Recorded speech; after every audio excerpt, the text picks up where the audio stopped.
Teddy Feinberg, Brook Stockburger. Brook is back. I think last week I said he'd be back in August, but he's back from his a little bit of an overreach, but yeah, it seemed like it at times. Yeah, he's back now in Cruces, and we have the Teddy and Brook Show once again, our weekly sports program that you all know and love, and we're going to start talking about Aggie men's basketball.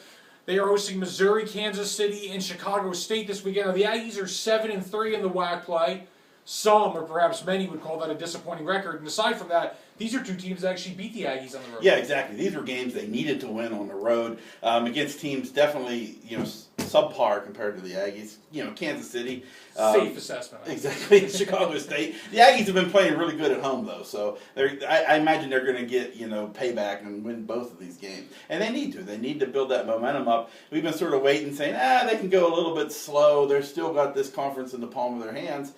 But hey, it's getting to be crunch time. They do have the conference in the palm of their hands. To really get great seeding in the NCAA tournament, they probably had to go undefeated in this conference. And with that being said, Coach Menzies, this is a good segue, he had some interesting comments at yesterday's press conference. He started by talking about the team needs to play harder, the energy level and the effort needs to be there night in and night out, very candid. And then he went into kind of a dialogue about the fact that with the losses they have suffered, that the seeding won't be very strong. Maybe a 13, 14, 15 seed, probably closer to 14 or 15. This means they'll be locked up with a powerhouse program in the NCAA tournament. Therefore, their chances of winning a game decreases significantly. What were your, again, very candid comments from that? I think he gets a little tired of the whole one and done thing being brought up. I would too.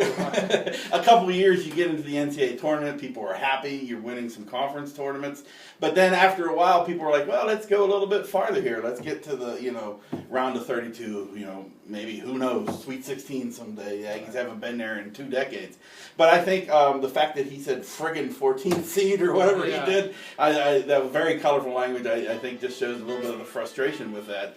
But, and it is. They're going to be low seed again. Yeah, they will be. I think I think it's possible to be a victim of your own success. For instance, we'll just take it up to UNM football for a minute. Rocky Long goes 500 a number of years in a row, and people say, well, why can't we be 9-4 or 9-3? And I think the Aggies have been in the NCAA tournament 3 of the last 4 years. I do think there's frustration from Coach Menzies, and my personal opinion is I think he knows that they couldn't afford to lose 3 if they really wanted a good seed, and it's kind of a tough conference to be in this respect.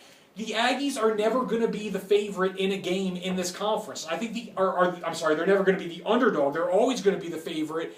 And I think this is a team, frankly, that plays better with a chip on their shoulder as the underdog. They don't have that luxury. Really, they have nothing to gain and everything to lose in these games. So you lose 3. And again, he didn't think his team played very well in those losses, obviously. Not saying that's their season, because there's a lot of season to be played, but you know what I'm saying. I know. It hurts. Plus, you go by the fact the Aggie fans are dumb. They realize what the WAC is. It's a weak sister right now in the nation, and just winning the WAC this year isn't going to be enough for them. They want more. The board's being held up here, and I think this is an indirect reference to move on. Let's go on take the hint. The Cruces-Mayfield prep basketball. This is a big game. Now, the girls play on Friday. The boys play on Friday. Mayfield girls are 5-0. Cruces girls are 5-1.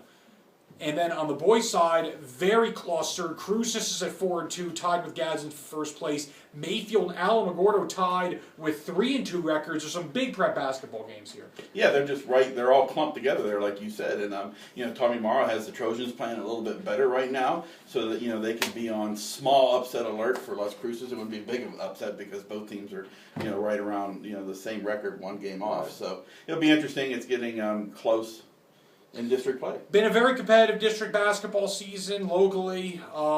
We mentioned the records, and I honestly can't pick a winner in the boys. I think Mayfield and girls basketball is the clear-cut favorite, but I cannot pick a winner on the boys' side of things. I think if there's 4 teams, anyone could win. The 5th team, Oñate, really struggling. Again, the board is being held up. We're going to move on. Softball, baseball, and Aggieland softball opened last weekend.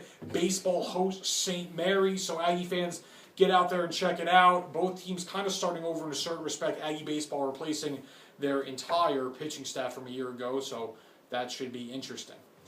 At Teddy Feinberg on Twitter, at B Stockburger on Twitter, our Sun News Sports Facebook page, lcsun-news.com, all day, every day for the latest and greatest. Those are our digital components, and this is me saying bye. Bye.